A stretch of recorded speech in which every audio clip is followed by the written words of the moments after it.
بزرگوں سے تو نفرت کرتے ہیں۔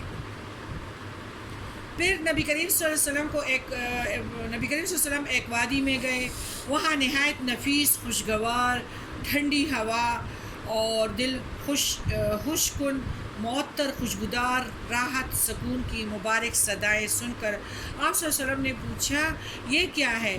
حضرت جبرائیل علیہ السلام نے فرمایا یہ جنت کی آواز ہے، وہ کہہ رہی ہے کہ خدا مجھ سے اپنا وعدہ پورا کر، میرے بالاخانے سونے، چاندی، ریشمی، موتی، مونگے، جام، کٹورے، شہد، پانی، دودھ، شراب، یہ سارے جو بدعت سے دور رہے، شرک سے، اور اپنی زبان کو لگام لگائے۔ دیکھو یہ ہمارے منتظر ہے، ادھر تو ہم ایک کچن بھی نہیں بنا سکتے، اور ادھر ماشاءاللہ ایسے جنت ہے کہ اس کا خیمہ بھی لاہور کے برابر ہے، صرف جو اس میں ایک ٹینٹ لگی ہوگی چمن میں، 70 کلومیٹر لمبائی پہ اور 70 چوڑائی پہ۔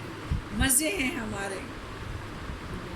رضیت باللہ رب و بالاسلام دینا و بمحمد نبی، ہم اس پہ شکر گزار ہونا چاہیے، ہمیں اس پہ راضی ہونا چاہیے کہ ہم پیارے نبی کے دین پہ ہیں، اور رب جو ہے وہ ہمارا مالک ہے، اور ہم اسلامی گھرانے میں مسلمانوں میں پیدا ہوئے ہیں۔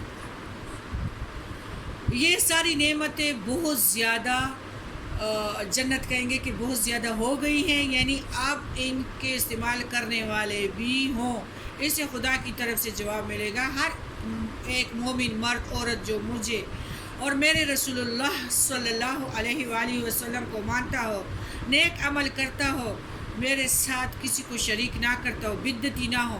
شرک سے بدتر چیز کیا ہے؟ بدعت، مہندی، تیل، اور یہ قبروں پہ چڑھاوے، غسل، چادریں، ادھر لوگوں کے لیے کپڑا نہیں ہے، ادھر مہنگی چادریں چڑھائی جاتی ہے۔ کیا یہ کسی ہندوستان اور پاکستان کے علاوہ کسی اور ملک میں ہے؟ نہیں ہے۔ اور میرے برابر کسی کو نہ سمجھتا ہو، اللہ تعالیٰ کے ساتھ شریک نہ کرتا ہو، وہ سب لوگ تجھ میں داخل ہوں گے۔ اللہ تعالیٰ جنت کو جواب دے رہے ہیں۔ قرآن پاک میں بھی آتا ہے کہ چاہے کوئی مرد ہو یا عورت، جو بھی ایمان لا کر نیک عمل کرے وہ جنت میں، یہی جنتیں ان کے منتظر ہے۔ سن، جس کے دل میں میرا ڈر ہے وہ ہر خوف سے محفوظ ہے، جو مجھ سے سوال کرتا ہے وہ مجھ سے محروم نہیں رہتا، اور جو مجھے قرض دیتا ہے میں اسے بدلہ دیتا ہوں، جو مجھ پر توکل کرتا ہے میں اس کی کفایت کرتا ہوں، جو مجھے سچا معبود سمجھتا ہو، میرے سوا کسی کو اس کا کوئی معبود نہیں ہے، میرے وعدے خلاف نہیں ہوتے، مومن نجات یافتہ ہے، اللہ بہت بابرکت ہے، جو سب سے بہتر خالق۔ یہ سن کر جنت نے کہا میں خوش ہو گئی۔ پھر آپ صلی اللہ علیہ وآلہ وسلم ایک دوسری وادی پر پہنچے جہاں بہت بھیانک، بری اور مکروہ آوازیں آ رہی تھی، سخت بدبو تھی۔ آپ صلی اللہ علیہ وسلم نے اس کے بارے میں جبرائیل علیہ السلام سے سوال کیا، اور انہوں نے بتایا کہ جہنم کی آواز ہے جو کہہ رہی کہ خدایا مجھ سے جو اپنا وعدہ پورا کر، مجھے وہ دے دے جس کا بھیجنے کا تو نے کہا ہے، میرے توق، زنجیریں، میرے شعلے، میرا طہور، میرا لہو، پیپ، میرا عذاب، سزا کے سامان وافر ہو گئے ہیں، میری گہرائی بہت زیادہ ہے، میری آگ بہت ہے، کچھ وہ دے جس کا مجھ سے وعدہ ہوا، یعنی جن کے لیے یہ سب بنا ہے۔ اللہ نے فرمایا ہر کافر، ہر بدعتی، ہر منکر، ہر خبیث، بے ایمان مرد عورت تیرے لیے ہے۔ یہ سن کر جہنم راضی ہو گئی، بدعت سارے اس میں لکھے گئے ہیں۔ شب معراج کے ایک مقام پر نبی کریم صلی اللہ علیہ وسلم نے فرمایا مجھے نہایت ہی اعلیٰ اور مست خوشبو آنے لگی۔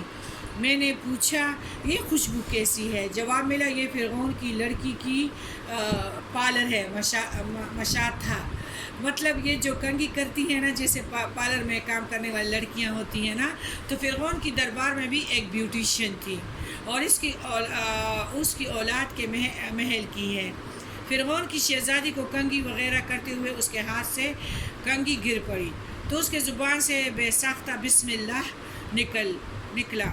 اس پر شہزادی نے کہا اللہ تو میرا باپ ہے کیونکہ فرعون کہتا تھا کہ میں تمہارا رب ہوں، تو اس نے جواب دیا نہیں، اللہ وہ ہے جو مجھے اور تجھے اور خود فرعون کو روزی دیتا ہے۔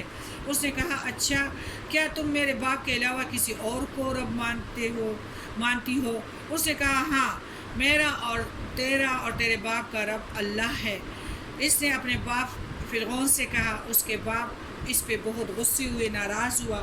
اسی وقت سر دربار بلا بھیجا اور کہا کیا تو میرے سوا کسی اور کو اپنا رب مانتی ہیں؟ اس کنیز نے جواب دیا ہاں، میرا اور تمہارا رب ایک ہی ہے جو بلندی اور بزرگیوں والا ہے۔ فرعون نے اسی وقت حکم دیا تانبے کی جو دیگ بنی ہوئی ہے اسے خوب تپایا جائے، جب وہ آگ جیسی ہو جائے تو اس بچی کو اس میں ڈال دیا جائے، اسے بھی اس میں خود بھی یعنی اس کو اس میں ڈال دے۔ فرعون کے بارے میں قرآن میں بھی آتا ہے کہ سرکش ہو گیا، بہت شدید قسم کی سزائیں دیتا تھا اپنی قوم کے لوگوں کے۔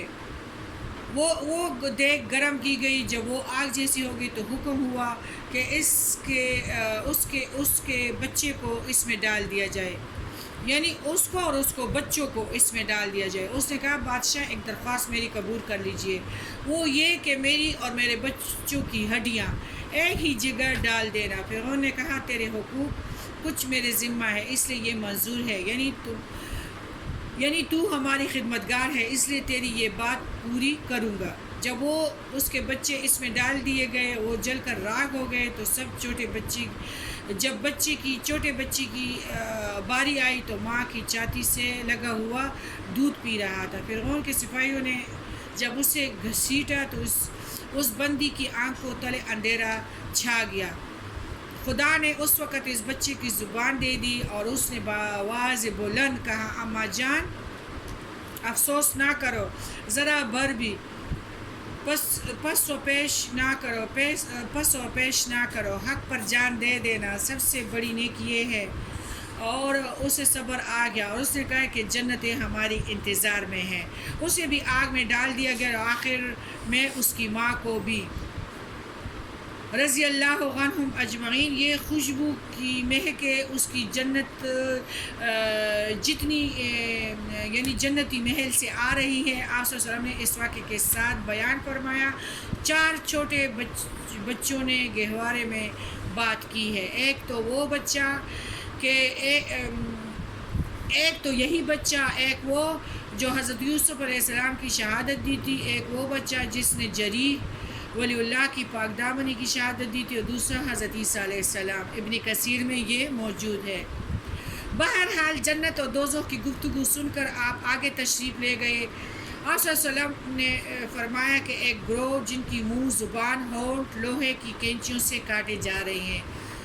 نبی کریم صلی اللہ علیہ وسلم نے سوال کیا یہ کون ہے؟ عرض کیا یہ وہ لوگ بادشاہوں اور امیروں کے کارندے ہیں جو رعایا کی طرف سے جھوٹی خبریں پہنچا کر لوگوں پر ظلم کرواتے تھے۔